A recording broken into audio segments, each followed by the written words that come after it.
Aku rela mengosongkan bejana jiwaku ini dari segala keinginanku dan semua hasrat pribadiku.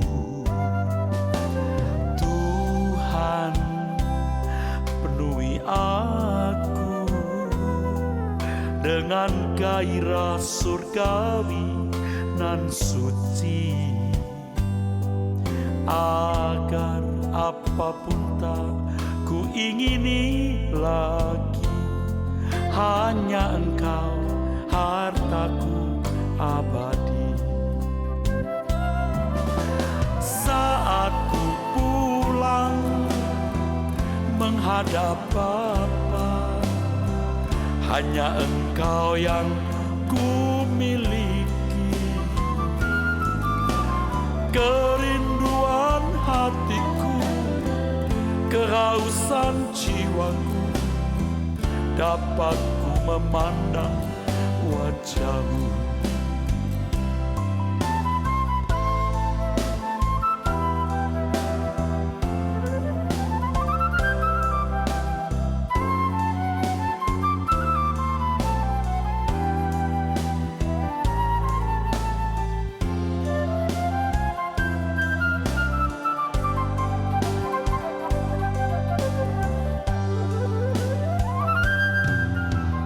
Tuhan, aku rela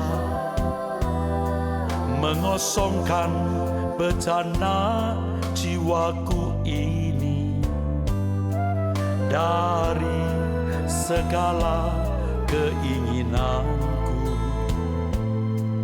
dan semua hasrat pribadiku. Tuhan, penuhi aku dengan gairah surgawi nan suci, agar apapun tak ku ingini lagi, hanya Engkau hartaku abadi. Saat ku pulang menghadap Bapa, hanya Engkau yang ku miliki. Kerinduan hatiku, kehausan jiwaku, dapat ku memandang wajah-Mu. Saat ku pulang menghadap Bapa, hanya Engkau yang ku miliki. Kerinduan hatiku, kehausan jiwaku, dapat ku memandang wajah-Mu. Kerinduan hatiku, kehausan jiwaku, dapat ku memandang wajah-Mu.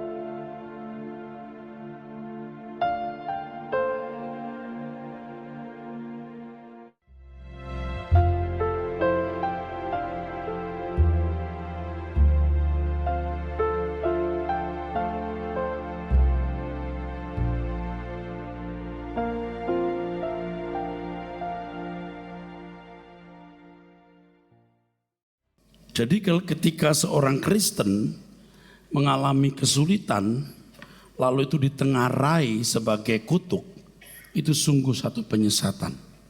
Kesulitan bisa menjadi sarana Tuhan mengubah dan menyempurnakan, saudaraku. Kesulitan hidup, kesukarannya bisa menjadi sarana Tuhan untuk mendewasakan. Oleh sebab itu tidak ada pilihan kalau seseorang mau bebas dari kutuk secara aktif, ia harus meninggalkan percintaan dunia. Seorang yang digarap Tuhan itu seorang yang mengasihi Dia. Karena Allah bekerja dalam segala hal mendatangkan kebaikan bagi orang yang mengasihi. Seberapa kasih yang harus kita berikan kepada Tuhan? Ini masalahnya. Tentu kualitas yang dikehendaki Tuhan itu segenap hati, segenap jiwa, segenap akal budi. Itu berarti tidak ada yang kita kasihi lebih dari Tuhan. Bahkan mestinya kalimat yang tepat, Tuhan satu-satunya yang kita kasihi, bukan siapapun. Jadi kalau kita mengasihi sesuatu atau seseorang, itu karena kita mengasihi Tuhan. Jangan terbalik ya saudaraku. Mengasihi Tuhan karena mengasihi dan menginginkan sesuatu, itu yang salah. Itu yang sesat. Mengapa banyak orang tidak mengerti hal ini? Sebab mereka tidak menghayati bahwa dunia ini tidak akan pernah bisa menjadi Firdaus. Dunia tidak akan pernah menjadi tempat yang nyaman. Kalaupun ada nyaman, yang lain pasti tidak nyaman. Atau pasti ada orang-orang yang tidak nyaman. Dan kalau you bisa merasa nyaman sementara orang lain tidak nyaman, you bukan manusia yang dikehendaki Allah. Manusia yang dikehendaki Allah akan mengasihi sesama manusia seperti dirinya sendiri. Anda tidak bisa merasa nyaman sementara orang lain tidak nyaman hidup. Itulah sebabnya menjadi anggur yang tercurah, roti yang terpecah, itu satu keharusan, saudara. Sebab dengan cara demikianlah kita menikmati damai sejahtera Tuhan. Kebahagiaanmu adalah ketika engkau menyenangkan hati Tuhan. Dan kapan itu? Ketika engkau punya kesempatan menjadi anggur yang tercurah, roti yang terpecah. Sebab apa yang kau lakukan untuk saudaramu yang membutuhkan pertolongan, itu perbuatanmu kepada Tuhan. Kalau bagi orang dunia memenuhi perut yang kosong. Bagi orang yang tidak mengenal Injil maksudnya memenuhi perut yang kosong. Memberikan pakaian bagi yang telanjang. Melawat bagi orang yang dalam penjara. Tapi kalau orang Kristen tidak cukup dengan itu. Plus batin yang diubah. Kodrat yang dibaharui. Dan orang Kristen menjadi contohnya. Jadi kalau kita hanya berbuat baik, itu belumlah pelayanan yang Tuhan kehendaki. Pelayanan yang Tuhan kehendaki itu mengubah manusia dari manusia kodrat dosa menjadi manusia kodrat ilahi. Dan kita harus menghayati bahwa dunia ini sungguh-sungguh hanya sebagai persiapan untuk masuk kehidupan kekal. Dan dunia menjadi persinggahan sementara untuk menjadi tempat latihan guna persiapan kerajaan surga. Pelatihan yang artinya merubah diri kita untuk menjadi manusia Allah dan melayani Tuhan untuk merubah orang lain menjadi manusia Allah. Beri kemuliaan buat Tuhan Yesus, saudaraku. Jadi kita melihat bahwa Allah itu menghajar orang-orang yang dikasihinya. Kalau engkau tidak dihajar, engkau bukan anak, engkau bukan pangeran, engkau bukan huios, tapi kamu anak gampang, notos, anak yang tidak sah. Lo mau disahkan kok malah enggak mau. Mau disahkan kok pengen jadi bebas dari kutuk. Justru kamu pengen bebas dari kutuk, kamu terkutuk loh. Kalau kutuk yang kau maksudkan itu bebas dari masalah-masalah dunia fana. Ini paradoks, saudaraku. Jadi semua kejadian dalam hidup merupakan persiapan kehidupan yang berhasil untuk sukses hari esok di kekekalan. Jadi setelah kita menyelesaikan perjalanan hidup yang penuh pergumulan ini barulah kita melihat betapa beruntungnya menjadi kekasih Tuhan. Saya tidak bisa menjelaskan saudara yang sekarang sedang digarap oleh Tuhan dengan berbagai problem berat dan bertubi-tubi. Dan saya tidak tahu bagaimana menjelaskan. Tapi satu kali ketika engkau melihat kekekalan yang dahsyat, engkau baru tahu betapa beruntungnya saudara digarap oleh Tuhan karena engkau dikasihinya. Tapi betapa menyesalnya saudara kalau saudara tidak peduli dengan penggarapan Tuhan itu. Saudara masih egois dengan senang sendiri. Kalau kita melihat tokoh-tokoh Alkitab, mereka orang-orang yang memiliki kualifikasi diri yang hebat. Namun sesungguhnya yang membuat mereka luar biasa itu gelombang kehidupan. Gelombang kehidupan inilah yang mendewasakan dan membuat kita menjadi manusia unggul. Bebas dari kutuk secara pasif tidak otomatis membuat manusia jadi unggul. Tetapi bebas dari kutuk dalam arti hukuman itu adalah bagaimana kita menjadi orang-orang yang sempurna. Masih ingat tadi saya sudah menjelaskan saudaraku sekalian. Kenapa orang berpeluh, kerja menderita? Kenapa? Karena wataknya buruk. Kerja dengan egois, kerja dengan khawatir, kerja dengan keserakahan. Kenapa melahirkan penuh penderitaan? Bisa kemungkinan karena kondisi fisik yang tidak prima, tapi yang kedua kondisi psikis. Dan itu akibat kesalahan. Sekarang yang kita bebas, yang dibebaskan Tuhan itu dari kondisi-kondisi itu. Dan itu tidak bisa otomatis, itu perlu proses. Makanya ada gereja, ada penggembalaan, supaya mengerti proses itu. Tetapi kalau di gereja orang diajarkan pengajaran kutuk yang salah, ya jadi rusak.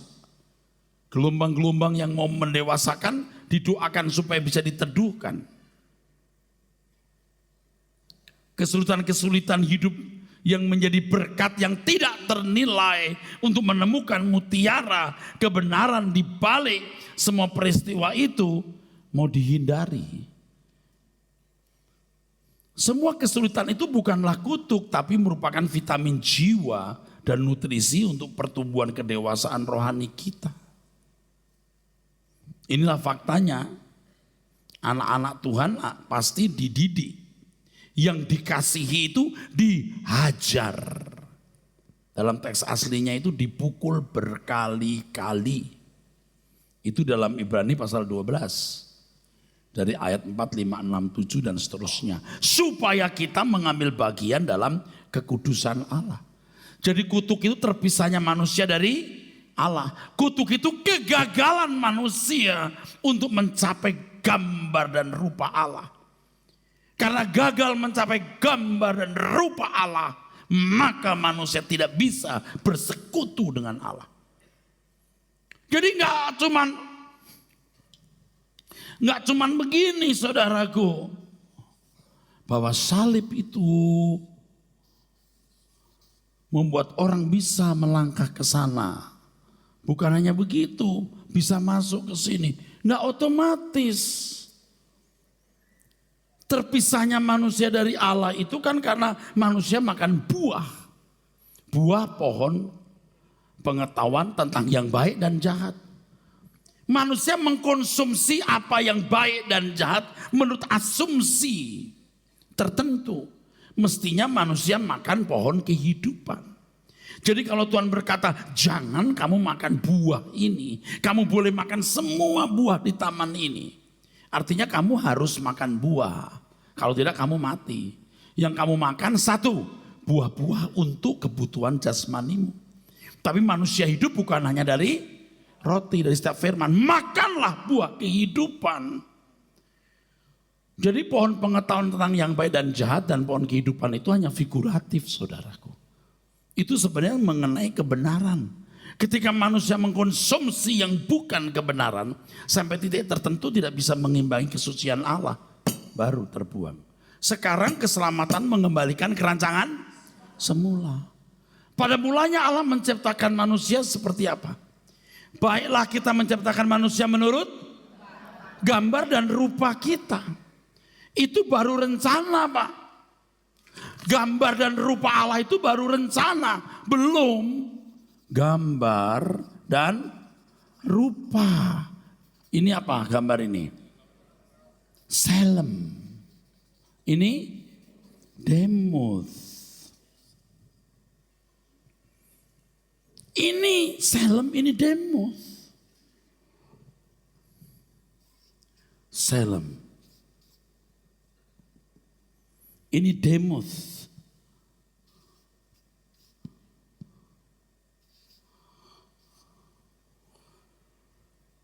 Ini. Tapi ayat 27, maka Allah menciptakan manusia menurut gambar, rupanya tidak diciptakan. Kalaupun Anda membaca Kejadian 5 ayat yang pertama, dikatakan di situ Allah menciptakan rupa, itu bukan bara. Ketika Allah membara manusia, Allah mengasah demosnya. Asah itu membentuk. Allah menaruh pohon pengetahuan yang baik dan jahat itu pilihan. Tapi manusia mesti makan pohon kehidupan. Itulah Allah mengasah manusia. Jadi manusia itu diciptakan menurut gambar, bukan rupa. Baiklah kita menciptakan manusia menurut gambar dan rupa. Itu baru rencana, Pak. Prakteknya hanya demosnya yang diciptakan. Gara-gara ini gagal, manusia tidak bisa mengimbangi Allah. Tidak bisa berjalan dengan Tuhan. Kehilangan kemuliaan. Kata kehilangan itu yustereo. Yustereo artinya itu lack of, kurang. Bukan hilang, kalau hilang seakan-akan sudah pernah punya. Belum nyampe. Sekarang Tuhan sudah datang untuk supaya kita nyampe. Kalau udah nyampe kita bisa makanya Tuhan mengatakan akulah dan kebenaran. Kau diubah, nggak bisa otomatis. Maka ada pembebasan kutuk secara pasif, aktif. Nah kalau di gereja bicara soal kutuk hanya soal makan minum, sakit penyakit, jodoh, kan sesat, Pak. Akhirnya tidak mengerjakan keselamatan dengan takut dan gentar. Dipikirnya otomatis kita sudah bebas dari kutuk. Baru bebas secara pasif. Jadi satu anugerah yang tidak bisa dinilai dengan apapun kalau kita bisa menjadi anak-anak Tuhan. Disusul dengan janji perlindungan Tuhan. Perlindungan atas proses karakter kita. Bukan perlindungan atas ekonomi apa gitu. Kadang-kadang ya, kenapa Tuhan ambil anakku yang tersayang yang paling bagus? Tuhan punya rencana untuk keselamatan anak itu dan saudara. Ini anak kalau gede, ini bisa rusak, maka Tuhan ambil dulu. Kenapa? Kamu yang mendoakan Tuhan lindungi anakku supaya suatu hari masuk surga, kulindungi dengan cara itu. Anda nggak tahu. Dan Anda sendiri mendewakan anak itu, Tuhan ambil. Suka begitu. Tuhan mengajarkan hal-hal yang luar biasa. Nah kalau gereja tidak mengajarkan, nanti bilangnya kutuk. Aduh Pak, usaha saya berat Pak, sekarang mundur. Loh kenapa? Padahal saya udah aktif loh Pak. Loh kenapa? Nggak tahu Pak. Saya udah aktif Pak, saya ikut besuk. Nah itu masalahnya. Itu masalahnya. Kamu tidak boleh besuk-besuk tiap hari. Kamu harus jaga restoran itu. Kamu sendiri ada di situ. Enak aja loh. Terus kalau pendeta bilang gini, kamu kasih perpuluhan nggak? Udah sih Pak. Betul, udah. Tapi betul-betul sesuai dengan itu? Belum sih. Nah itu. Aduh ampun dah.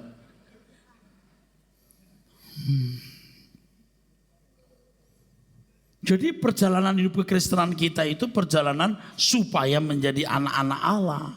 Itu proses. Tidak gampangan begitu.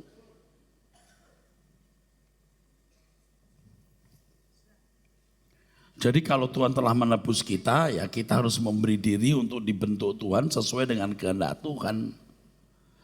Dan itulah langkah-langkah Tuhan untuk memiliki kita seutuhnya dan sepenuhnya. Anda nggak bisa bilang Tuhan miliki aku, nggak bisa.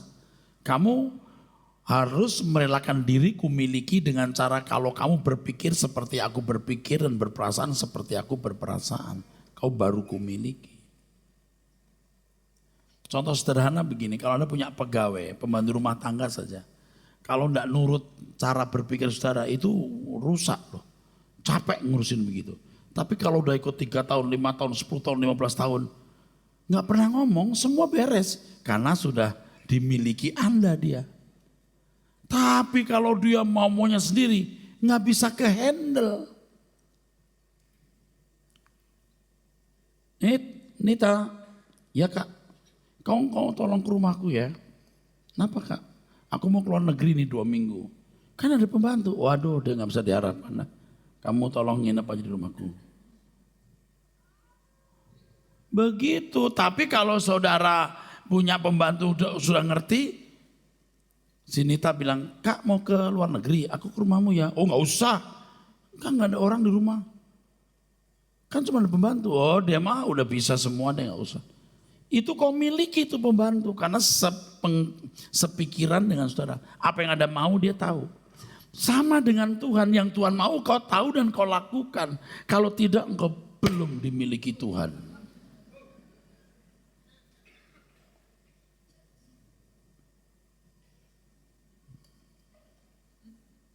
Jadi Bapak Ibu harus memahami. Kalau kita membaca firman Tuhan ya, berkata terkutuklah orang yang digantung pada kayu salib. Tuhan kita Yesus Kristus telah melakukan ini. Alkitab mengatakan Yesus Kristus telah membuat ini supaya di dalam dia berkat Abraham sampai kepada bangsa-bangsa lain.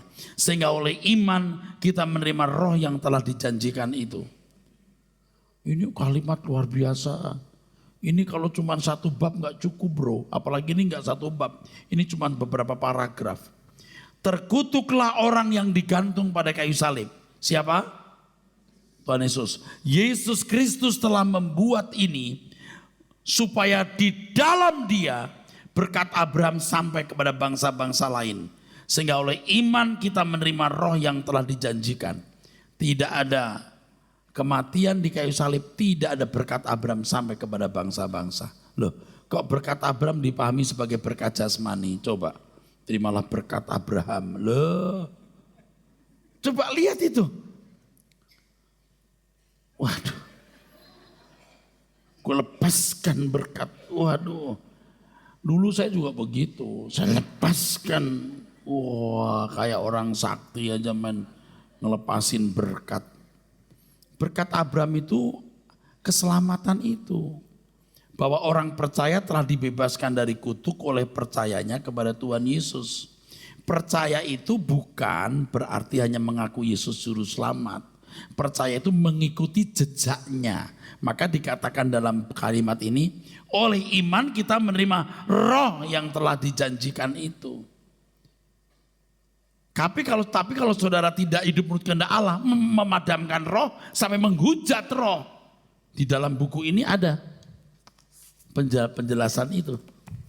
Nanti di bab ini saudaraku, itu ada penjelasan mengenai menghujat Roh Kudus. Kamu tidak menerima roh yang dijanjikan atau menolak kalau kamu tidak percaya.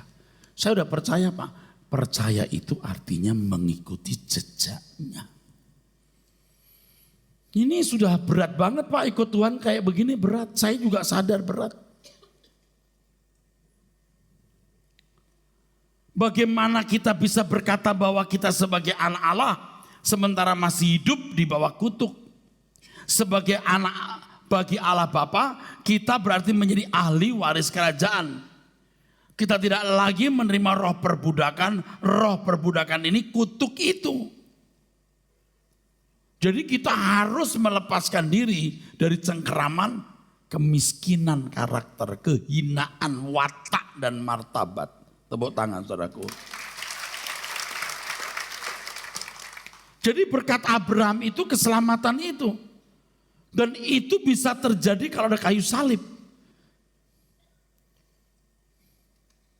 Saya ulangi ya, berkat Abraham itu bukan berkat jasmani, keselamatan. Bisa terjadi karena Yesus mati di kayu salib. Dan oleh iman kita menerima berkat itu, yaitu roh yang dijanjikan. Tentu kalau kita tidak mendukakan roh itu, tapi kita bisa berjalan dengan Tuhan dalam kesucian dan kekudusannya. Jelimet ya saudara, nggak sederhana. Betapa berartinya buku ini. Betapa berartinya buku ini saudara.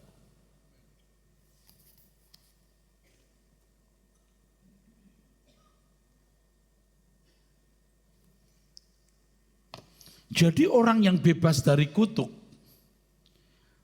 itu bukan dia punya mobil, tidak harus ya. Dia punya rumah, tubuhnya sehat, gak pernah sakit, punya anak, dia punya juga cucu-cucu.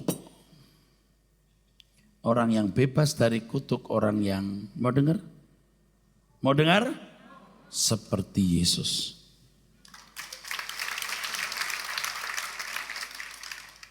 Seperti Tuhan Yesus. Jadi kalau pendeta seperti saya, kalau tidak seperti Tuhan Yesus, ya masih dalam kutuk. Kutuk pasif udah beres, semua manusia dibebaskan. Ini mesti sudah tahu. Semua manusia itu sudah dibebaskan dari kutuk ini Pak, semua. Itu otomatis. Orang tahu tidak tahu tentang salib, dosanya dipikul oleh Tuhan Yesus.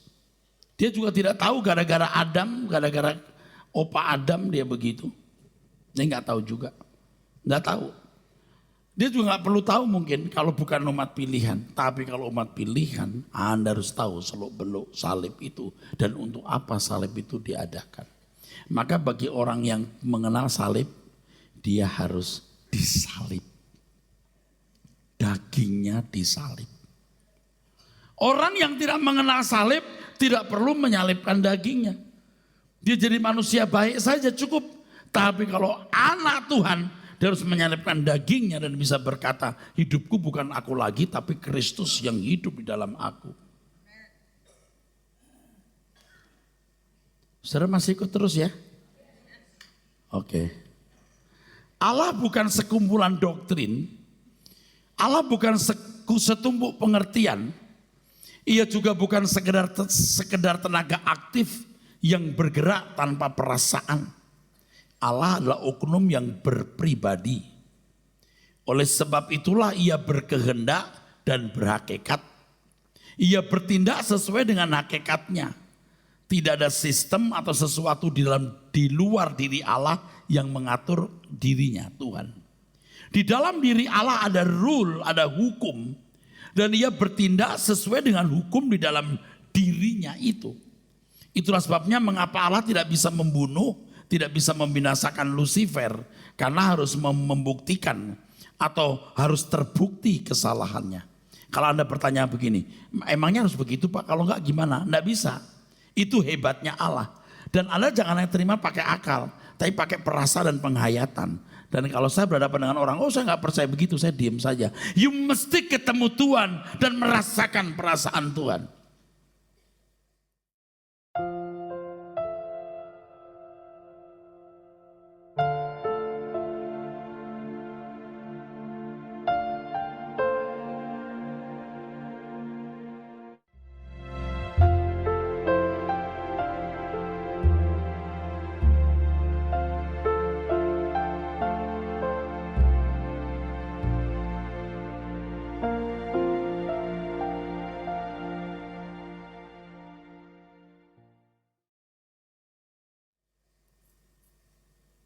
Kalau manusia bisa kompromi. Bisa kompromi, Allah nggak bisa kompromi. Nah berkenaan dengan hal kutuk ini, ya seperti yang tadi saya katakan bahwa Tuhan tidak bisa mengampuni Adam waktu bersalah. Tidak bisa, harus ada sarana, apa alasan aku mengampuni? Harus ada yang memikul dosa Adam. Itu mah jelas banget loh. Kalau sampai nggak mau mengerti ya terserah sih itu. Saya mau tahu dasar teologi kamu apa. Ini kita dasar teologianya baik sejak Adam maupun sebelum Adam kita punya. Kenapa Allah tidak membunuh Lucifer? Lucifer harus dibuktikan kesalahannya. Mengapa Adam diciptakan? Karena Adam mau dijadikan corpus delicti untuk membuktikan kesalahan Lucifer. Kenapa Adam harus diusir? Karena Adam berbuat salah. Kenapa enggak diampuni? Harus ada sarana untuk pengampunan. Jadi agama samawi seperti agama Yahudi tidak bisa menerima Yesus. Kenapa? Ya karena enggak butuh pengampunan dari Tuhan Yesus. Pakai kambing, pakai domba kalau orang Yahudi itu. Lalu mereka berpikir Allah kok punya anak. Kamu jangan pikir Tukiem kawin sama Parno punya anak Tukijo. Itu anak secara walad. Maksudnya anak di sini adalah ada roh yang keluar. Dan inilah yang menciptakan langit dan bumi atas bimbingan Bapa. Ini kalau Allah Tritunggal yang kita nanti bukunya ada ya, nanti kita bahas lagi pasti lebih lengkap. Sebenarnya Allah itu Esa itu Bapa di surga itu Allah. Ya Allahku, Tuhan Yesus menyebut Bapa itu Allahku. Theos itu satu. Yesus itu Tuhannya yang diberi kuasa memerintah. Tetapi kalau Yesus campur Bapa digabung jadi Elohim, itulah Allah. Allah dalam arti lembaga. Wah ini kan rumit. Yang bikin rumit lebih rumit itu agama samawi seperti agama Yahudi. Pokoknya Allah itu satu. Dia gak mau tahu bahwa di dalam Allah itu ada Elohim. Ada anak. Nah ketika Adam gagal, anak turun. Dia harus menebus. Sebab yang menebus ini haruslah orang atau pribadi yang tidak punya salah. Tapi kalau orang gak mau mengakui Tuhan Yesus, dia gak bisa. Dia pikir Allah itu preman. Yang tidak punya aturan. Waktu Adam jatuh dalam dosa lalu Adam berkata, ampuni aku Tuhan, ampuni aku Tuhan, ampuni aku ya Tuhan. Ya sini-sini, dan bilang-bilang ya, tuh. Tuhan macam apa? Nggak bisa, mati dulu. Mati dulu ya. Ketika Tuhan Yesus mati di kayu salib menebus dosa, bangkit yang udah mati. Coba lihat hatinya. Nih. Kau boleh masuk dunia akan datang, anggota masyarakat. Boleh. Wah, ini kalau masuk dunia akan datang rusak nih surga. Turun. Loh, ini benar. Nah, kita yang hidup di zaman perjanjian baru mendengar Injil dihakimi juga, kata Paulus apa? Sebab kita semua harus menghadap tahta pengadilan Allah Kristus.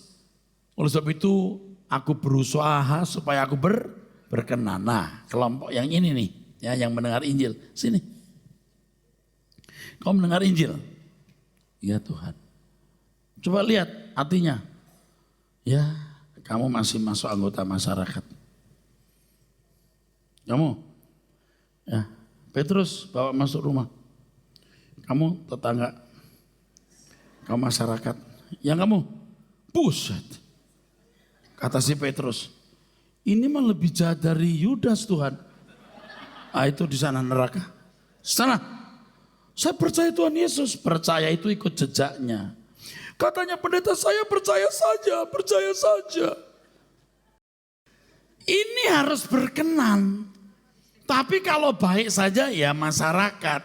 Kalau berkenan Petrus, ya Tuhan bawa ke sana. Ya tadi yang itu, kamu kenapa begini? Wah Petrus bilang, buset jahatnya kayak begini. Ini mah lebih dari Yudas jahatnya. Neraka. Ya Tuhan aku kan orang percaya. Percaya sama siapa? Sama Tuhan Yesus, Tuhan. Matius 7, 21, 23. Orang yang berseru kepadaku Tuhan yang masuk kerajaan surga. Orang yang melakukan kehendak Bapa. Kamu tidak melakukan kehendak Bapa. Percaya itu berarti melakukan kehendak Bapa. Percaya itu berarti ikut jejakku. Tapi saya nggak tahu, saya diajar salah. Siapa yang ngajar? Pendeta saya. Mana dia? Anda tahu di mana dia? Udah duluan. Nyusul sana. Saya saja jadi takut loh. Kalau menghadap Tuhan, kalau aku belum berkenan, jangan dulu deh Tuhan. Makanya semumpung kita masih hidup, kita harus berjuang untuk berkenan. Oke, tepuk tangan boleh.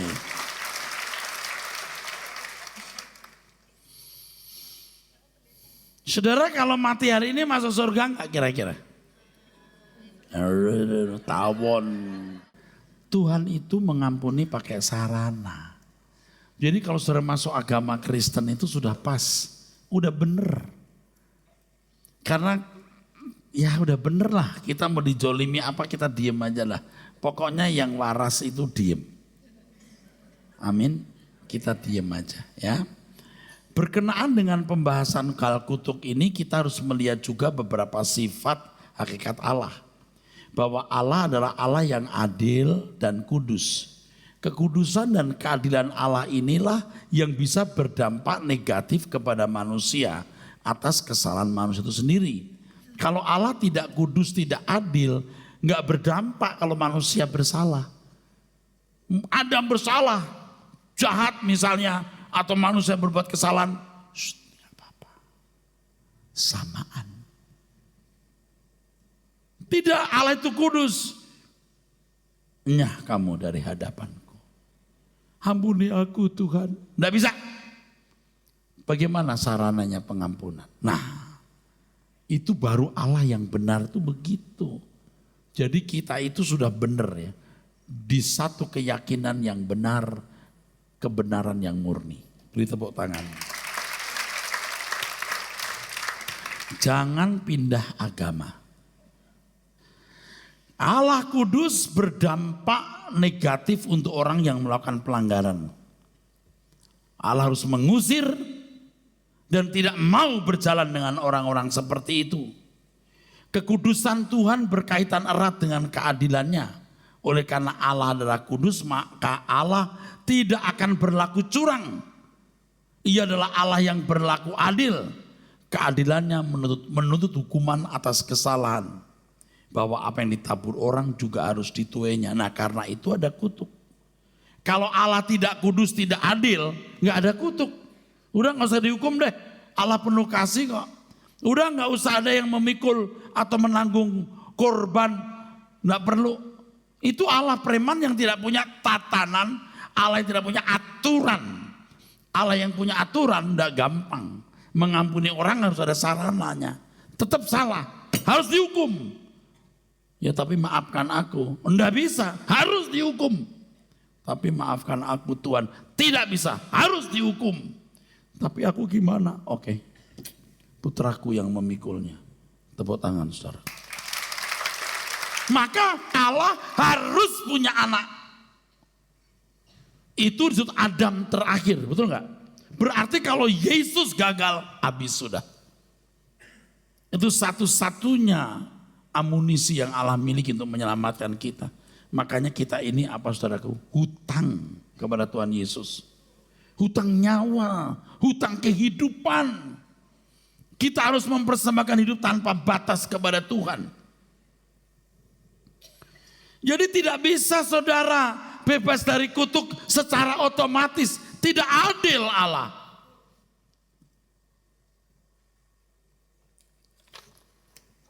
Jangan berkata secara pasif saja Pak, enggak bisa. Manusia jadi boneka semua. Coba diruntut keadilan Tuhan saudaraku. Ini ya. Ini secara pasif. Ini secara aktif.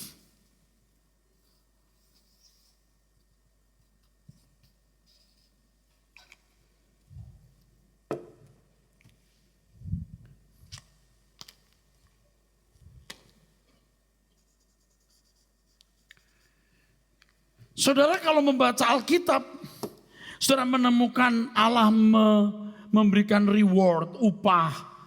Itu semua kan bicara soal kebebasan manusia. Semua ini berlangsung dalam keadaan yang fair.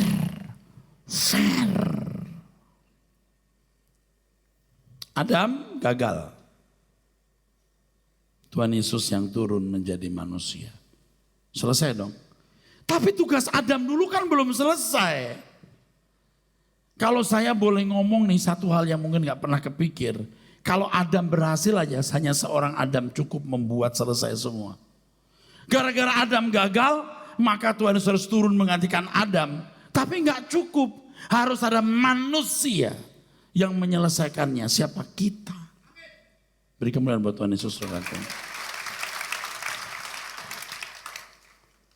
Ini luar biasa loh keadilan Tuhan itu, saudara. Nah kalau kita melihat ini dengan bingkai yang luas dan cukup, waduh luar biasa sekali.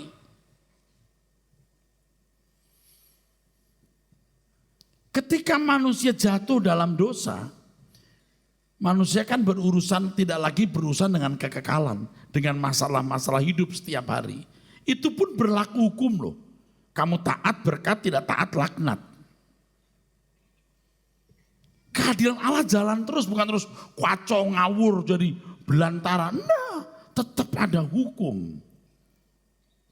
Kain sebenarnya bisa tidak membunuh adiknya Habil. Diingatkan, nekat dia bunuh.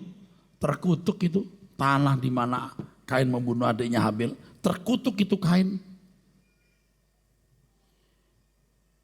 Makanya kita bisa mengerti adanya berkat dan kutuk yang ditulis di dalam Alkitab bagi bangsa Israel. Kamu taat ku berkati, tidak taat kau kulaknati. Dilaknati artinya dihukum. Dilaknati di situ artinya dihukum, saudaraku. Tapi ini perjanjian lama yang masih belum memahami keselamatan di dalam Tuhan, dalam Yesus. Keselamatan di dalam Tuhan Yesus Kristus. Mereka belum memahami. Ya sudah, orientasinya itu berkat jasmani. Itu perjanjian lama.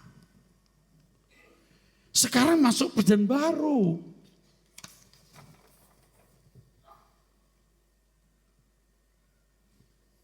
Jadi begini saudaraku.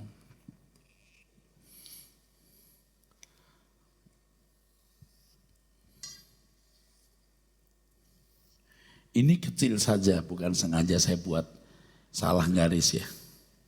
Sengaja saya garis kecil. Ini zaman Adam, ini PL, ini PB. Ini kalau peta ini Bapak Ibu pahami cerdas. Cerdas. Ini kan dulu urusannya ideal, sempurna. Urusannya. Ini gagal.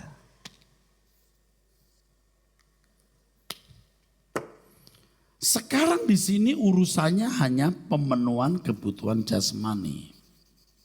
Pemenuhan kebutuhan jasmani. Ini kan tidak dipahami oleh mereka. Ini baru ada yang namanya berkat dan kutuk. Berkat atau kutuk. Ini masalah jasmani saja. Tapi keselamatan akan diwujudkan Tuhan. Adam kedua turun ke sini. Kembali soal ideal. Allah menawarkan yang ideal, menawarkan kesempurnaan. Tidak di bumi ini, di LB3. Jadi berkat kutuk di sini sudah tidak lagi masalah pemenuhan kebutuhan jasmani, soal kekekalan. Nangkep saya ngomong apa ini? Amin? Amin? Jangan membawa ranah dari masa PL ke PB. Sebenarnya liturgi gereja kita itu juga mestinya harus dipahami dengan benar loh. Jangan mirip-mirip Israel. Oh kita menari-nari Tuhan senang. Bukan tidak boleh menari. Mestinya menyembah Allah dalam roh dan kebenaran. Sikap hatimu itu yang benar. Mestinya begini. Nyanyian hidupku. Hidupku tak sekedar syair lagu dan irama. nyanyian hidupku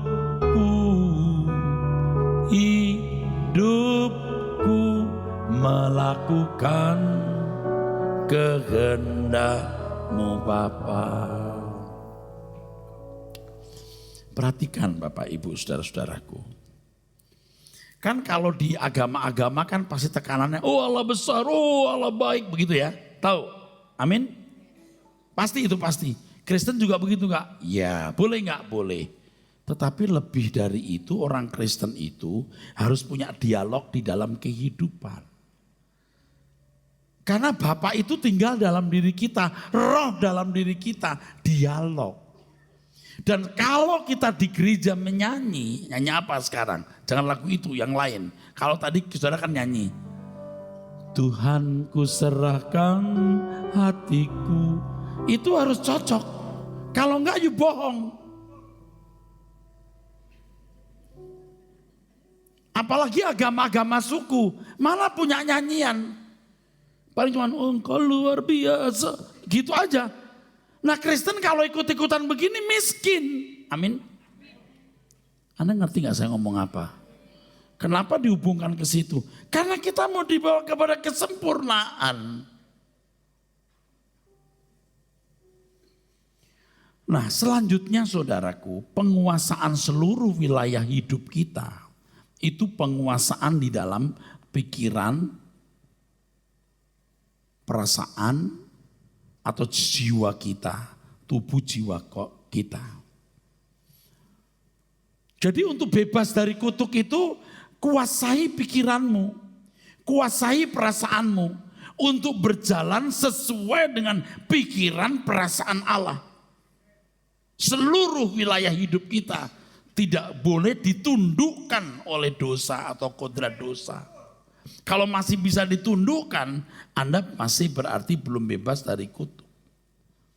Jadi kutuk itu bukan masalah mistik. Mengapa orang Kristen menderita? Kenapa masih miskin? Karaktermu. Tapi kaya itu tidak harus punya mobil mewah. Karena standarnya asal makan pakaian cukup. Selebihnya Tuhan punya. Anda aminnya mulai bingung yang terakhir ini. Karena sudah lama salah. Bisa diteruskan khotbah ini? Mengapa orang Kristen miskin? Miskin itu relatif Pak. Tapi kalau sampai you jadi beban orang terus menerus. Kalau sesekali jadi beban gak masalah. Kenapa? Kau beri kesempatan orang menunjukkan kasihnya kepadamu.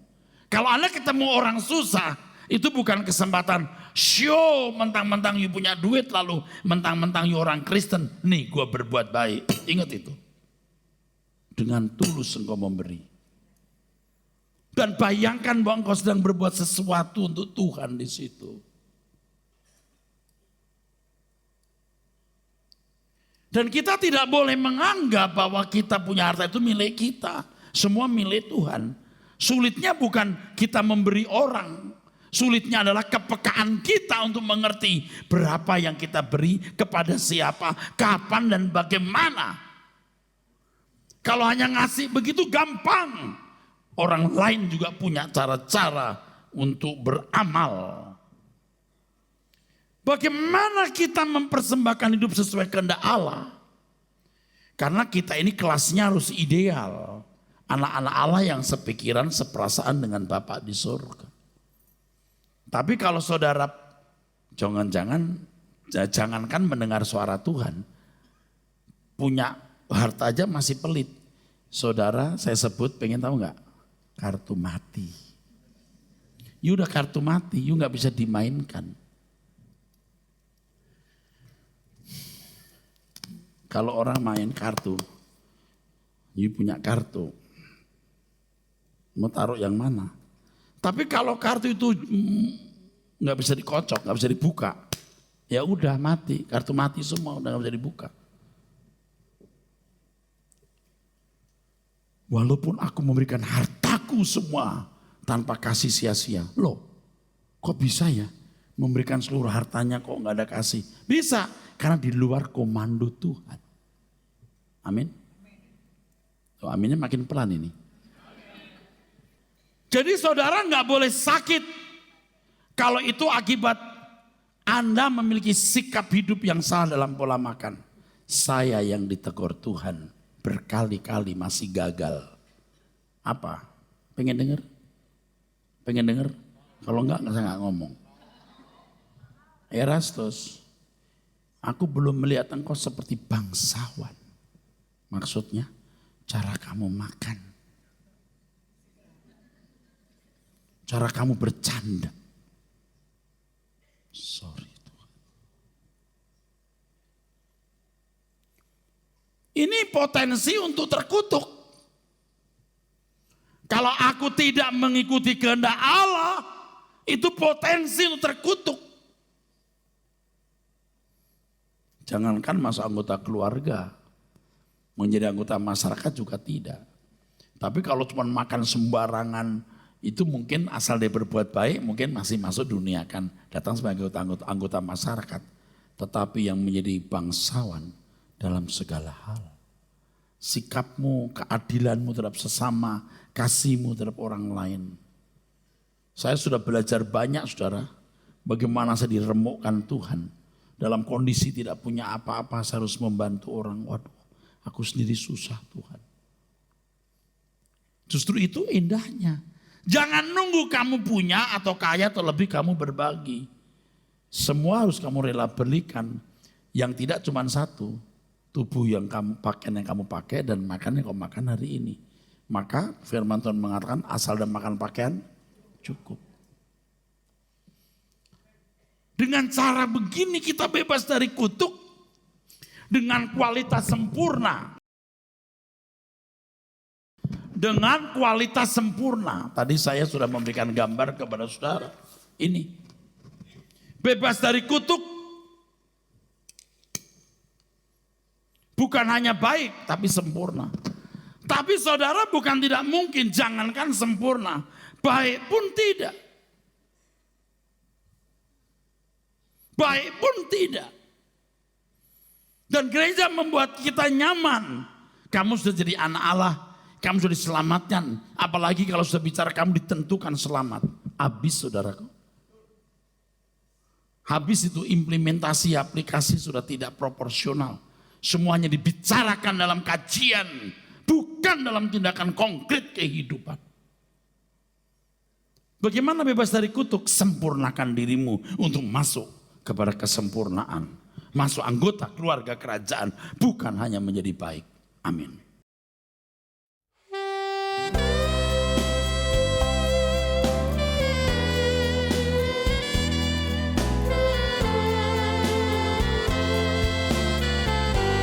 Menyenangkan hati Tuhan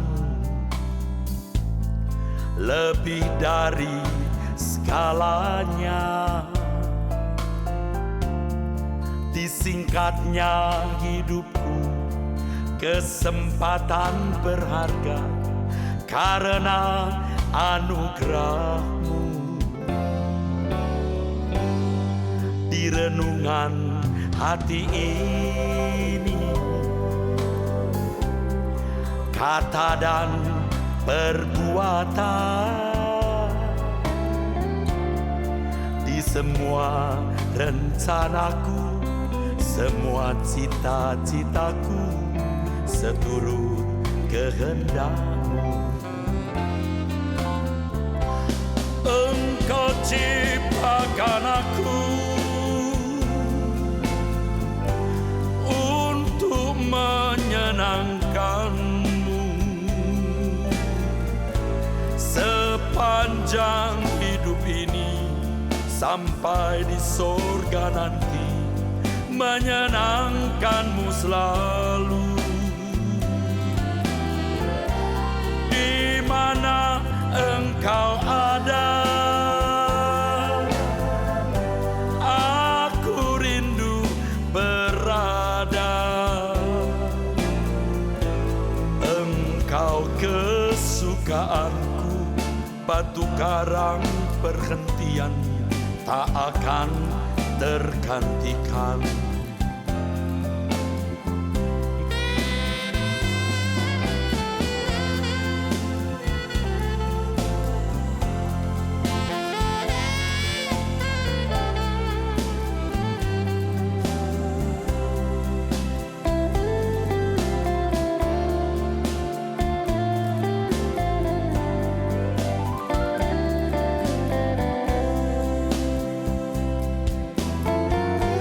Menyenangkan hati Tuhan